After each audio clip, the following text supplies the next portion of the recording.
بسم الله الرحمن الرحيم الحمد لله رب العالمين والصلاة والسلام على رسوله محمد بن عبد الله الطاهر الزكي الأمين وعلى آله وصحبه أجمعين والحمد لله رب العالمين. Chers frères, chères sœurs, assalamu alaikum wa rahmatullahi ta'ala wa barakatuh. Nous nous retrouvons de nouveau pour parler de miséricorde, car la religion n'est que miséricorde. Et aujourd'hui, nous allons parler de la miséricorde dont nous devons faire preuve à l'endroit des plus faibles. Dans le mot faible, on peut mettre beaucoup de monde. On peut mettre à la fois les personnes faibles financièrement, mais également les personnes faibles physiquement, les personnes faibles psychologiquement, les personnes faibles socialement.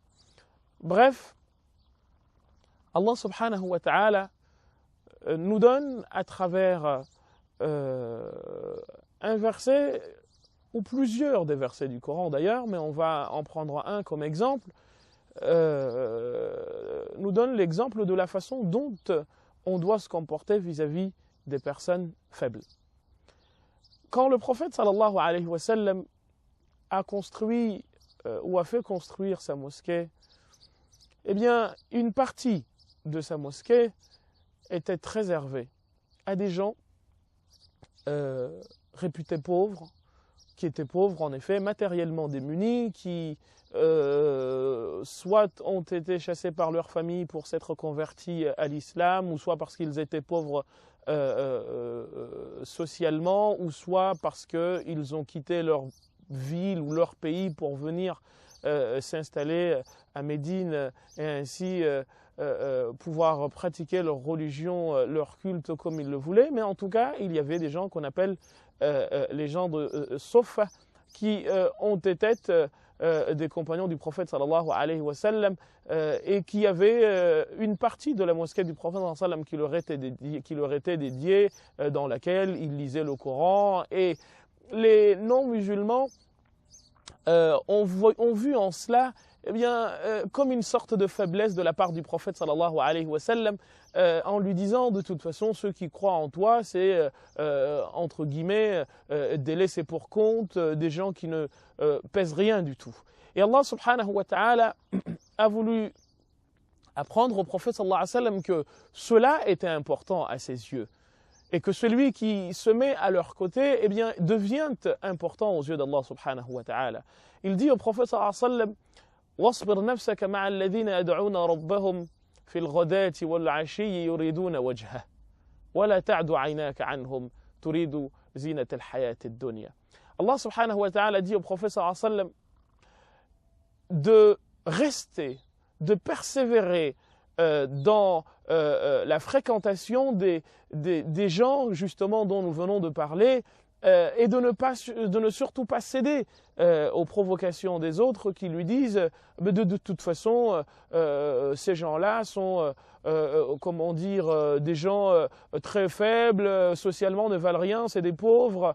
Mais au contraire, il lui demande de rester à leur côté en les fréquentant. واصبر نفسك مع الذين يدعون ربهم بالغداة والعشي يريدون وجهه, des gens dont le but ultime est d'avoir la satisfaction d'Allah subhanahu wa ta'ala.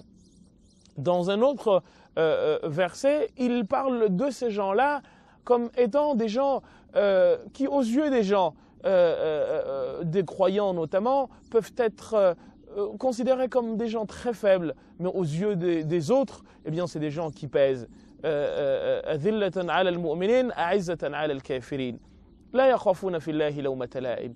Donc Allah subhanahu wa ta'ala nous a fait comprendre que de tout temps, les personnes que l'on considère comme pauvres ont toujours été du côté des messages ou des messagers d'Allah subhanahu wa ta'ala, et que ceux qui étaient aisés parce qu'ils imposaient aux gens un pouvoir injuste, étaient toujours récalcitrants à l'idée de se mettre en conformité avec les principes d'Allah subhanahu wa ta'ala. Et c'est pour cette raison qu'Allah subhanahu wa ta'ala dit dans le Coran, utilise le terme de mutrafih en disant qu'on n'a jamais envoyé un prophète ou un messager à une communauté sans que les plus aisés parmi les gens de cette communauté appellent à désobéir au messager envoyé. Donc les pauvres matériellement sont ici des gens vers lesquels Allah subhanahu wa ta'ala conseille les croyants de se diriger, de s'orienter. Et d'ailleurs, le prophète sallam dans un autre hadith dit Rubba ash'atha aghbara law aqsama ala Allah la abarra Allahu qasama. Vous pouvez avoir une personne qui est habillée en guenille, en haillons, mal habillée, avec des habits tout sales, avec des cheveux pleins de poussière. S'il jurait au nom d'Allah subhanahu wa ta'ala que quelque chose se fasse, eh bien Allah subhanahu wa ta'ala l'exécuterait. Preuve encore une fois que nous devons nous rapprocher de ces gens-là. Donc celui que l'on voit dans la rue, il faut qu'on aille à son endroit, qu'on essaie de lui offrir l'hospitalité, si bien entendu la possibilité nous est offerte, mais au moins quand il nous demande de l'aide, eh bien, Allah subhanahu wa ta'ala dit au prophète sallallahu alayhi wa sallam de faire quoi? Eh bien, il dit au prophète sallallahu alayhi wa sallam وَأَمَّا السَّائِلَ فَلَا تَنْهَرْ celui qui te demande, eh bien, il ne faut pas que tu lui cries dessus, que tu le rejettes, que tu lui montres que si tu n'as pas, au moins parle-lui comme il se doit, avec miséricorde. كلمة طيبة ومغفرة خير من صدقة يتبعها أذى. Un bon mot, un mot gentil que tu dis à l'endroit de quelqu'un, eh bien Dieu dit qu'il vaut mieux qu'une aumône qui sera suivie d'insultes, de mauvais traitements et de dédain. Raison pour laquelle il est demandé à ce que nous soyons, très compréhensifs à l'endroit, très miséricordieux à l'endroit des personnes qui sont matériellement très faibles, non seulement en les aidant, mais comme le dit si bien un penseur musulman, eh bien leur rendre service et se considérer comme chanceux de pouvoir leur être serviable. Parce qu'au fond, Allah subhanahu wa ta'ala a voulu que ce soit par toi que passe leur pitance. Et l'imam al-Shafi'i dit وَاشْكُرْ صَنَائِعَ فَضْلِ اللَّهِ إِذْ جُعِلَتْ إِلَيْكَ لَا لَكَ عِنْدَ النَّاسِ حَاجَاتُ. Remercie Allah subhanahu wa ta'ala d'avoir fait de toi celui à qui les gens viennent demander de l'aide et non l'inverse, parce que s'il voulait, eh bien, il t'aurait mis à la place de ces gens-là qui viennent te demander de l'aide. Donc, montre-toi miséricordieux à leur endroit, montre-toi compréhensif, partage leur peine, partage leur chagrin. Et le prophète sallallahu alayhi wa sallam, il est rapporté de lui, comme le dit l'imam Ja'far al-Barzanji dans son Mawlid, il dit وَيُحِبُّ الْفُقَرَاءَ. Le prophète sallam aimait les pauvres. وَيُحِبُّ الْفُقَرَاءَ, il aimait les pauvres. Et est-ce que ça s'arrêtait là? وَيَجْلِسُ مَعَهُمْ, il s'asseyait à leur côté. وَيَعُودُ مَرْضَاهُمْ, il rendait visite à ceux qui étaient malades parmi eux. Et est-ce que ça s'arrête là? Mais jamais, jamais, jamais, il ne dédaignait une personne. Jamais il ne sous-estimait une personne que une personne que la pauvreté a éprouvée. Jamais. Et d'ailleurs, il continue et il dit وَلَا يُقَابِلُ أَحَدًا بِمَا يَكْرَهُ وَيَمْشِي مَعَ الْأَرْمِلَةِ وَذَوِي الْعُبُودِيَّةِ. Et il continue et il dit, et c'est des hadiths du prophète sallam qui sont faibles, mais je vous cite ces vers parce qu'ils sont beaux et se suivent. Il marchait aux côtés des personnes veuves qui avaient besoin d'aide, qui avaient besoin de soutien, car voyez-vous, parfois le soutien psychologique vaut plus, le partage psychologique est beaucoup plus important que le partage matériel. C'est d'ailleurs le plus souvent, mais malheureusement on ne s'en rend pas compte. Et également les personnes que l'on considère comme faibles socialement sont des personnes, par exemple, comme c'est le cas en France, des gens qui n'ont pas de papier. On a voté en France dernièrement, il y a 2 ans de cela, une loi appelée, un délit appelé le délit de solidarité. Un délit qui appelle, n'est-ce pas, les gens à ne pas aider des personnes qui sont dans le besoin, parce qu'on dirait d'eux que, eh bien, que la personne est en train d'aider à ce qu'il y ait des immigrés, des clandestins en situation irrégulière en France.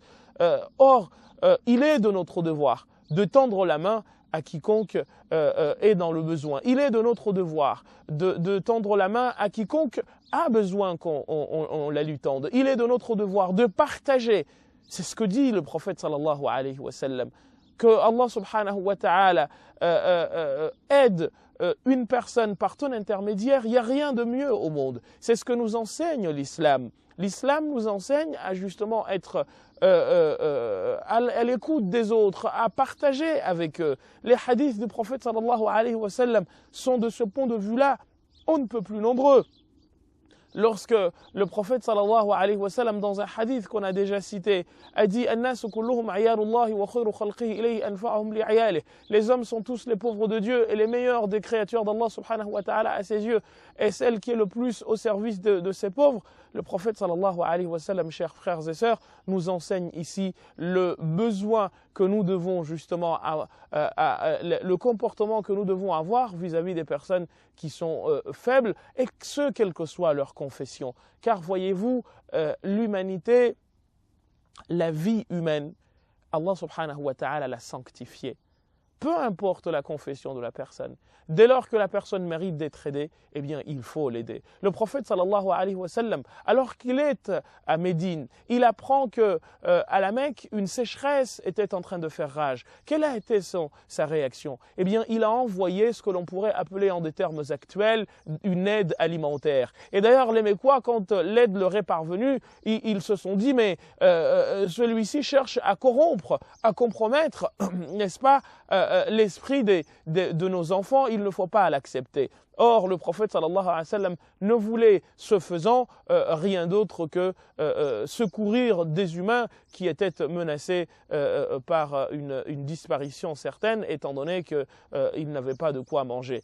Eux, qu'ont-ils fait, eux? Ce qu'ils ont fait, c'est que pendant 3 ans, ils ont coupé le prophète sallallahu alayhi wa sallam, ainsi que ceux qui l'ont cru et qui l'ont suivi, de toute relation avec le monde extérieur. Ils les ont mis en quarantaine. Et ça a été tellement difficile que un d'eux s'est trouvé en train, hashakum, de faire ses besoins, d'uriner, et il a senti qu'il y avait quelque chose en dessous. Il s'est dit, tiens, il s'est rendu compte que ça allait être un morceau de quelque chose qu'il pouvait manger. Il s'est arrêté, il l'a nettoyé, il l'a pris, il a mangé. Il broutait de l'herbe comme des animaux, mais ces gens-là, quand il s'est trouvé en situation de les aider, eh bien, il n'a pas répondu au mal par le mal, mais il a au contraire répondu au mal par le bien, et c'est ce que Allah subhanahu wa ta'ala demande de faire. وَلَا تَسْتَوِي الْحَسَنَةُ وَلَا السَّيِّئَةُ ادفع بالتي هي أحسن فإذا الذي بينك وبينه عداوة كأنه ولي حميم وما يلقاها إلا الذين صبروا وما يلقاها إلا ذو حظ عظيم. On revient vers vous dans quelques instants. On fait une courte pause. Wassalamu alaikum wa rahmatullahi ta'ala wa barakatuh. Bismillahir Rahmanir Rahim. Assalamu alaikum wa rahmatullahi ta'ala wa barakatuh. Nous voici de nouveau dans notre rencontre de la miséricorde, liqa'una ma'ar rahma, notre rencontre avec la miséricorde, et nous sommes aujourd'hui en train de parler de la miséricorde que nous devons avoir à l'endroit des personnes faibles. Nous avons parlé des personnes matériellement faibles, mais il y a également les personnes physiquement faibles. Les personnes physiquement faibles sont bien entendu de 2 sortes. Soit c'est des personnes qui sont faibles parce qu'un accident leur est arrivé ou parce qu'ils sont nés avec un handicap, soit au contraire, ils sont faibles parce que l'âge fait que la force des 20 ans, quand on en a 80, eh bien, elle s'en va. Et bien entendu, on n'est plus aussi capable de réaliser des choses, de faire des mouvements que nous l'avons été quand nous avions 20 ans. eh bien, une attention particulière leur est accordée en islam. Cette attention particulière est d'autant plus importante, chers frères, chères sœurs, que beaucoup parmi les obligations de l'islam, pour vous dire à quel point nous devons être vigilants sur ce sujet, leur sont pardonnées. Quelqu'un, par exemple, qui est sourd et muet,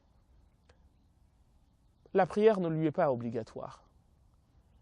Parce qu'il n'entend rien, il ne peut rien dire, donc comment voulez-vous qu'il fasse la prière? En tout cas, c'est l'avis de beaucoup de savants de l'école Shafi'i.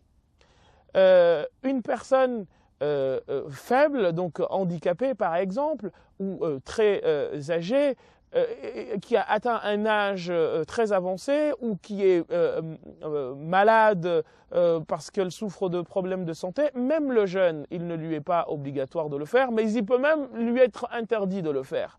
Si par exemple on est diabétique, ou si par exemple on a des problèmes graves d'estomac qui font que l'on doit, et des gens sont dans cette situation, qui font qu'on doit ne pas jeûner. Si on jeûne, on risque d'avoir des problèmes. Eh bien, nous l'avons dit dans les émissions précédentes que Allah subhanahu wa ta'ala nous dit, celui parmi vous qui est malade,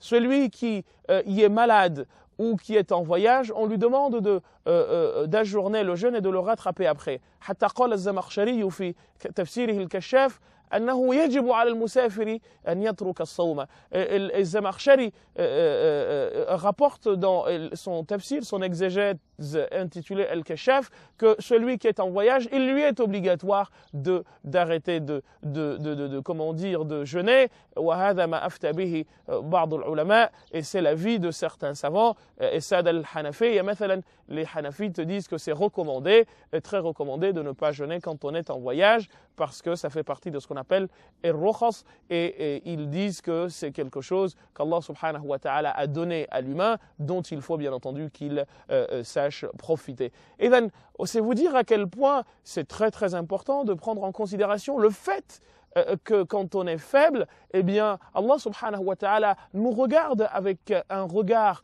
de miséricorde et de compassion toute particulière, raison pour laquelle il nous est demandé à nous d'en faire autant. Il continue, il dit, et ceux qui peuvent le faire, mais avec difficulté, eh bien, il ne leur est pas demandé il ne lui aurait pas demandé de jeûner, mais au contraire de s'acquitter d'un repas par jour. Et même s'ils n'en ont pas les moyens, eh bien à ce moment-là, ils n'ont même pas à donner cela, mais c'est à nous de leur donner, parce qu'en fait, ils sont dans une situation où ils ne peuvent même pas s'acquitter de cela, parce qu'ils sont matériellement démunis. Mais c'est vous dire à quel point nous devons nous comporter vis-à-vis des personnes faibles, exactement comme Allah subhanahu wa ta'ala s'est comporté avec eux, en levant toutes les obligations, ou quasiment l'ensemble des obligations sur eux. Et voyez-vous, une personne âgée qui est dehors, en train de bouger, en train de marcher, qui marche avec difficulté, prends-lui la main, cher frère, prends-lui la main, chère sœur, parle-lui avec douceur. Parce que voyez-vous, comme on en a déjà parlé, nous sommes dans une situation où les gens, dans un monde où les gens se contrefichent des personnes âgées. Être âgé est un tard aujourd'hui et considéré comme un défaut. Eh bien, l'islam nous dit non, c'est au contraire. Des gens dont on doit s'occuper exactement comme ils se sont occupés de nous, car ils ont en eux une richesse que nous n'avons pas. On dit d'ailleurs qu'en Afrique, un vieillard qui meurt, c'est une bibliothèque qui brûle. Donc, on a des choses à apprendre d'eux, mais surtout, il nous est demandé de faire preuve de miséricorde à leur endroit. Le prophète sallallahu alayhi wa sallam, dans un hadith, nous dit que ne dites pas de la personne qui part pour aider des personnes âgées ou ses parents qui sont âgés, ne dites pas à son endroit qu'il n'est pas dans la voie d'Allah. Huwa fi sabilillah. celui-là, il est dans le chemin d'Allah subhanahu wa ta'ala. Quoi de mieux, chers frères, chères sœurs, que d'être ainsi traité par le prophète sallallahu alayhi wa sallam. Le fait de marcher en direction des personnes âgées pour les aider, eh bien, ça fait de toi une personne qui est dans la voie d'Allah subhanahu wa ta'ala. Ce qui veut dire que s'il t'arrive quelque chose dans cette mission ô combien noble, eh bien, Allah subhanahu wa ta'ala te récompensera par une récompense dont lui seul connaît le degré d'élévation. Tu es dans le bus, chers frères, chères sœurs.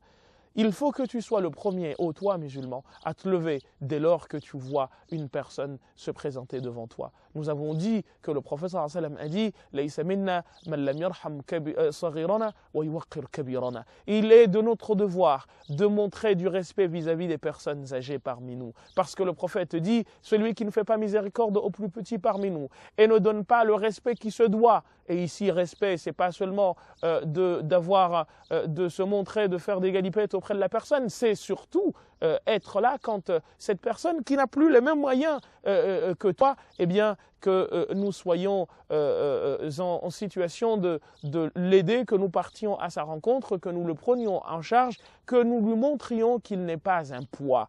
Et ça, c'est fondamentalement important. On voit aujourd'hui, malheureusement, des gens... on construit des maisons qu'on appelle des maisons de retraite et on en a dit tout ce que nous en pensions, sauf si bien entendu c'est pour une retraite médicalisée, pour des maisons médicalisées parce qu'on n'a pas les moyens de nous en occuper, j'ai envie de dire du point de vue purement et simplement médical, mais si on a une personne âgée, des personnes âgées, des maisons de retraite qui sont construites ici et là, et les personnes âgées qui sont les résidents de ces maisons ne trouvent personne pour leur rendre service. Rendons-leur leur rendre visite, pardon. Rendons-leur visite. Allons à leur rencontre. Rendons-les heureuses, parce que le prophète sallallahu alayhi wa sallam nous a dit que celui qui rend visite, man zara akhan, et voyez-vous, ce hadith, le prophète sallam n'a pas dit man zara akhan min al-muslimin ou akhan min ou maridan min al-muslimin, لكنه قال هكذا بدون قيد. Il n'a pas dit celui qui rend visite aux croyants ou celui aux malades croyants ou à la personne ou aux frères croyants, mais il a dit celui qui rend visite à un frère. أو من أزار أخا أو عاد مريضا ou rend visite à une personne qui est malade, eh bien ناداه مناد, quelqu'un l'appelle du ciel. أن قد طبت وطاب ممشاك وتبوأت من الجنة منزلا. Tu as réussi et ta marche également a réussi. Tu t'es bonifié et ta marche s'est également bonifiée et tu t'es réservé une belle demeure au paradis. Allons leur rendre visite. Ne les laissons pas tout seuls, car avant de mourir de maladie, ils meurent de solitude. Avant de mourir de problèmes physiques, ils meurent de problèmes psychologiques. Et ce n'est pas comme ça. Ce n'est pas comme ça que nous devons traiter les plus âgés parmi nous. Il faut qu'au contraire, nous soyons là à les respecter, à les vénérer, à leur montrer combien nous sommes attentifs à leurs besoins. Voyez-vous, c'est ce à quoi appelle l'islam. Et il n'y a pas plus grande humanité que celle-là. Quelle que soit leur confession, encore une fois, allons à leur rencontre. Dans le bus, levons-nous, que le musulman se lève dès qu'il voit une personne âgée. Et voyez-vous, celui qui ne fait pas preuve de miséricorde à l'endroit des personnes âgées, maintenant qu'il est jeune, quand il sera âgé, eh bien, on lui en fera autant, sinon pire. Il y a une histoire en arabe d'une personne qui s'appelait Ahzami, qui avait, dans sa jeunesse, lapidé une fois son père. Il lui a jeté des pierres alors qu'il était jeune enfant, et Allah subhanahu wa ta'ala l'a récompensé d'une récompense incroyablement désastreuse. Qu'a-t-il fait?